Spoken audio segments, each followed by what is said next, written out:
नमस्ते बच्चों। आज हम पढ़ेंगे त्रिभुज की भुजाओं के बारे में। अभी हमने 6.3 में और 6.2 में हमने कोणों के बारे में बात की थी। त्रिभुज के तीनों कोणों का जोड़ 180 डिग्री होता है और बाह्य कोण अंतः सम्मुख दो कोणों के जोड़ के बराबर होता है। कोणों के बारे में बात की थी। आज हम भुजाओं के बारे में बात करेंगे कि कैसी भुजाएं हों तब त्रिभुज बनाना संभव है। तो सबसे पहले तो त्रिभुज आती है। अगर एक त्रिभुज की तीनों भुजाएं अगर बराबर हों तो आपको पता है ना बच्चों क्या कहते हैं उसको, छठी में आपने पढ़ा था त्रिभुजों के प्रकार। उसमें क्या कहते हैं, जब तीनों भुजाएं बराबर हो तो क्या कहते हैं, समबाहु त्रिभुज। समबाहु त्रिभुज, इक्विलैटरल ट्रायंगल बोलते हैं इसको इंग्लिश में। हाँ जी, और इसकी खास बात क्या है, ये तीनों भुजाएं जो है ना बराबर है। इसकी खास बात क्या है कि अगर ये तीनों भुजाएं बराबर हैं तो जब बराबर भुजाएं हैं सारी तो कोण भी बराबर होंगे, इसलिए इनके सारे कोण 60-60 डिग्री के होंगे। हमेशा याद रखो समबाहु त्रिभुज, समबाहु त्रिभुज जिसकी तीनों भुजाएं बराबर हों। तीनों भुजाएं भी बराबर होंगी, तीनों कोण भी बराबर होंगे। अगर त्रिभुज के तीनों कोणों का जोड़ 180 डिग्री है, तीन बराबर भागों में बांटेंगे तो 60-60 में बट गया ना, तो इसलिए इसका प्रत्येक कोण 60 डिग्री भी होता है। ये समबाहु त्रिभुज है जिसकी तीनों भुजाएं बराबर होती हैं। और कैसी त्रिभुज होती है बच्चों, समद्विबाहु। समद्विबाहु में दो भुजाएं बराबर होती हैं, समद्विबाहु। इसको मैं PQRS कह देती हूँ।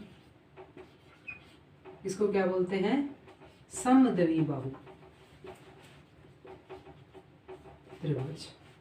और समद्विबाहु त्रिभुज समद्वि, समान द्वि, दो भुजाएं हो जिसकी, समबाहु जिसकी सारी भुजाएं समान हो, समद्विबाहु जिसकी दो भुजाएं बराबर हो, ये भुजाएं इसके बराबर होगी। तो इसकी विशेषता ये है कि इनके फिर ये कोण भी बराबर होंगे। ये कोण, ये और ये कोण इसके, तो बराबर भुजाओं के सम्मुख कोण भी बराबर होते हैं। अगर ये कोण 45 डिग्री का होगा तो ये भी क्या होगा, 45 डिग्री का होगा। ये अगर 60 का होगा तो ये भी क्या होगा, 60 का होगा। समद्विबाहु त्रिभुज में बराबर भुजाओं के सम्मुख कोण भी बराबर होते हैं। तो ये बात आप खास करके ध्यान रखें। ये देखिए, ये 90 डिग्री का कोण है, ये कोण, ये भुजा अगर इसके बराबर है इसको क्या बोलेंगे हम, समद्विबाहु समकोण त्रिभुज। क्योंकि इसमें क्या है, समकोण भी आ गया और समद्विबाहु भी आ गई, तो ये कोण जो है इसके बराबर होगा। तो दोनों कितने कितने के होंगे, 45-45 के। तो यहाँ बच्चों आप ये बात ध्यान रखो कि बराबर भुजाओं के सम्मुख कोण भी बराबर होते हैं। सारी भुजाएं बराबर है तो सारे कोण 60-60 के हो गए। और इसमें समद्विबाहु ये 70-70 है मान लिया, तो समद्विबाहु है, समद्विबाहु है तो आधार के कोण भी बराबर होंगे। और ये अब आती है विषमबाहु त्रिभुज। विषमबाहु त्रिभुज में तीनों भुजाएं अलग होती हैं। विषमबाहु, इसको क्या बोलते हैं, विषमबाहु। तीनों भुजाएं अलग माप की होती हैं, तीनों भुजाएं अलग अलग माप की होती हैं।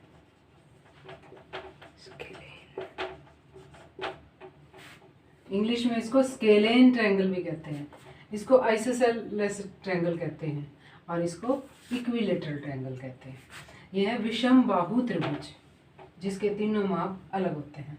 अब आता है कि इस तरह ये विषमबाहु या कोई भी है त्रिभुज, उसकी रचना करना संभव कैसे है, या वो त्रिभुज हो भी सकती है या नहीं हो सकती। आपको कोई भी माप दिया हुआ है, मान लिया मैं आपको दे देती हूँ 5 सेंटीमीटर, 3 सेंटीमीटर और 1 सेंटीमीटर। आप इसकी एक त्रिभुज की रचना कीजिए। स्केल पे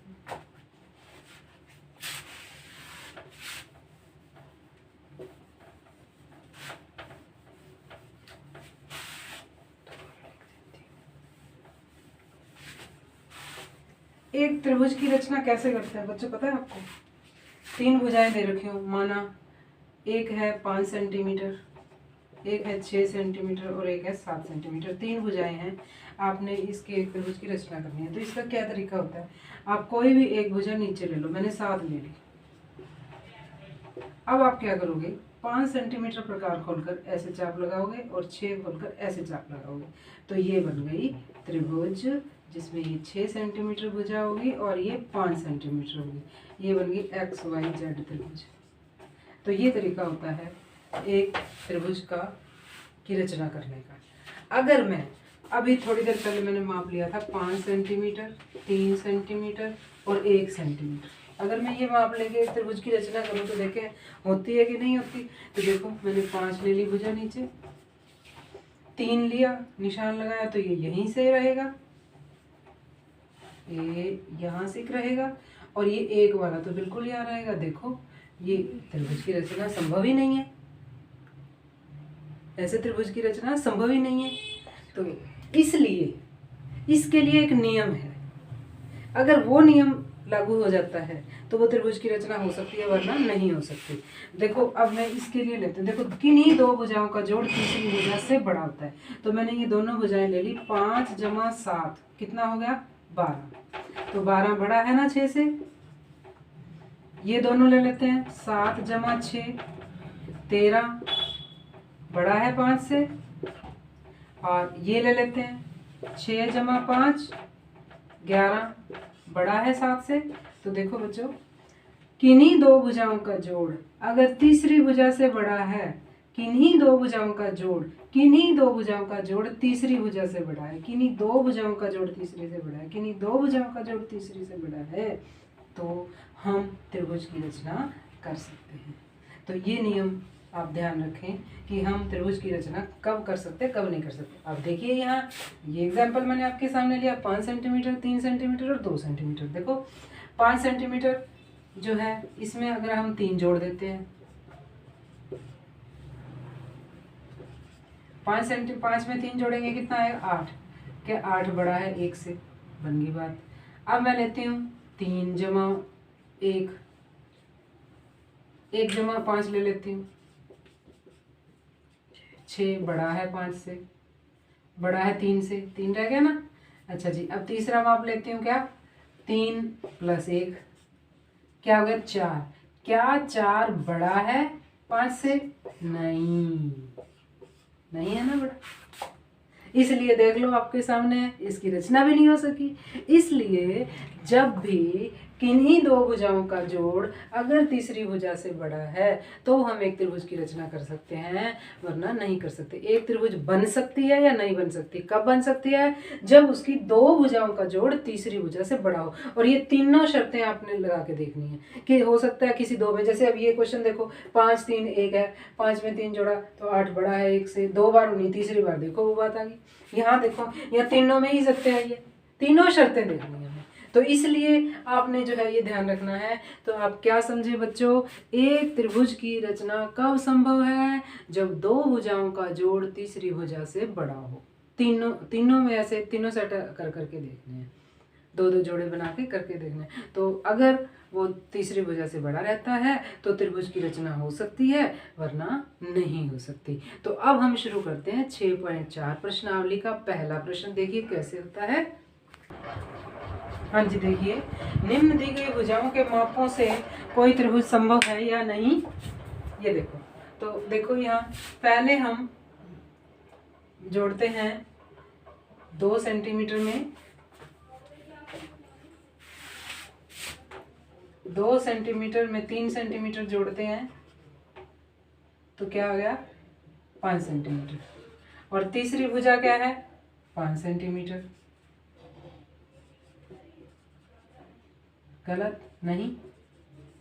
अतः त्रिभुज की रचना, अतः त्रिभुज संभव नहीं है। अब देखिए 3 6 और 7 है, 3 सेंटीमीटर में 6 सेंटीमीटर जोड़िए, कितना आ गया 9 सेंटीमीटर, बड़ा है 7 सेंटीमीटर से। और 6 में 7 जोड़िए, इधर आप 9 लिखा है ना, इधर आपने 7 लिखा है ना, एक बारी 3 लिख लो, एक बारी 6 लिख लो। तीनों भुजाएं लेनी है हमें यहाँ, ऐसे याद रहेगा। फिर 3 सेंटीमीटर हमने उधर लिख ली, तो कौन सी रहेगी? 6 सेंटीमीटर जमा 7 सेंटीमीटर, कितनी हो गई? 13 सेंटीमीटर। 13 सेंटीमीटर बड़ा है 3 से। अब और क्या रहेगा? 6, तो 3 और 7, 3 सेंटीमीटर जमा 7 सेंटीमीटर बराबर कितना हो गया? 10 सेंटीमीटर, बड़ा है 6 सेंटीमीटर से। ये तीनों में सही है, तो आप कहोगे हाँ संभव है, हाँ त्रिभुज बनना संभव है। क्योंकि यहाँ तीनों शर्तों में आप देख लो, यहाँ पहली शर्त ही हमें फेल कर गई थी, 5 बराबर 5, बराबर भी नहीं आना चाहिए, बड़ा आना चाहिए। बराबर नहीं है, बड़ा नहीं है ना, बराबर है, इसलिए ये भी संभव नहीं है, और यहाँ संभव। अब अगला देखो, यहाँ हम 6 सेंटीमीटर ले लेते हैं, एक बार ऐसे लिख लो तो आपको आसानी रह जाएगी। 3 सेंटीमीटर ले लेते हैं, फिर यहाँ 2 सेंटीमीटर, तीनों भुजाएं एक बार इधर रख ली। अब 6 इधर रखी है, तो इन दोनों को जोड़ दो, 3 सेंटीमीटर जमा 2 सेंटीमीटर, तो कितनी हो गई? 5। 5 सेंटीमीटर बड़ा है क्या 6 से? नहीं।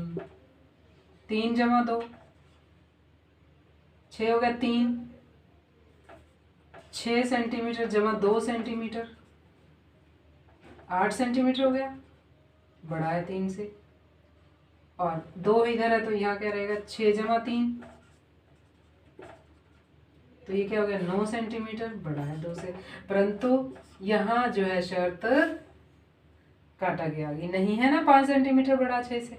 आता है ये त्रिभुज की संभव, ये भी त्रिभुज संभव नहीं है, त्रिभुज संभव नहीं है।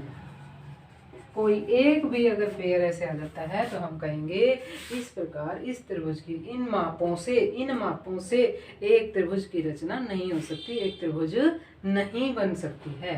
तो ये है आपका पहला प्रश्न। अब देखिए दूसरा प्रश्न।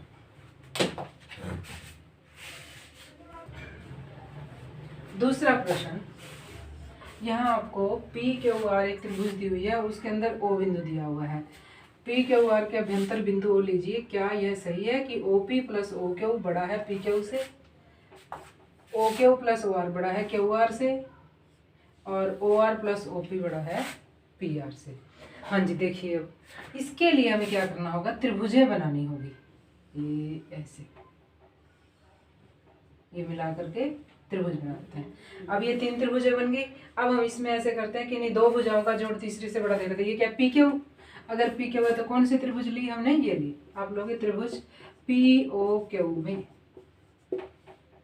अब देखो, अगर ये ओ पी और ओ क्यू इसकी भुजाएं हैं, इन दोनों का जोड़ बड़ा होगा इससे, O P plus O Q बड़ा है पी क्यू से। हाँ, तो आप क्या कहोगे? हाँ सही है, हाँ ये सही है। दूसरा देखते हैं, O Q R. Q R कौन सा? ये है, तो कौन सी त्रिभुज लेंगे? ये लेंगे दूसरे नंबर पे। तो इस त्रिभुज का नाम क्या है? त्रिभुज क्यू ओ आर। अब क्यू ओ आर में क्यू आर रखना है ना साइड पे, तो इन ये 2 भुजाओं का जोड़ बड़ा हो गया, O Q plus O R बड़ा है क्यू आर से। ये भी सही है।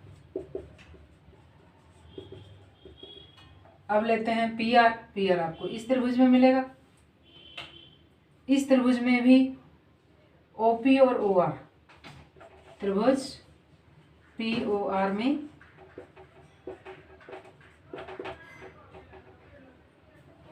ओ पी और ओ आर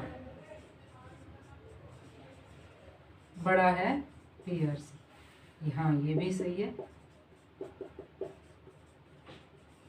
ये भी सही है।